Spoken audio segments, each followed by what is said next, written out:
বুকের মধ্য বৃষ্টি নামে, নৌকা টলমল, কূল ছেড়ে আজ অকূলে যাই, এমনও সম্বল নেই নিকটে। হয়তো ছিল বৃষ্টি আসার আগে, জলশক্তিহীন হয়েছি, তাই কি মনে জাগে পোড়া বাড়ির স্মৃতি আমার স্বপ্নে মেশা দিন।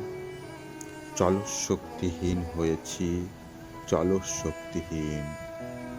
বৃষ্টি নামলো যখন আমি উঠান পানে একা, দৌড়ে গিয়ে ভেবেছিলাম তোমার পাবো দেখা। হয়তো মেঘে বৃষ্টিতে বা শিউলি গাছের তলে অজানু কেশ ভিজিয়ে নিচ্ছ আকাশ ছেঁচা জলে। কিন্তু তুমি নেই বাহিরে, অন্তরে মেঘ করে ভারী ব্যাপক বৃষ্টি আমার বুকের মধ্য ঝরে।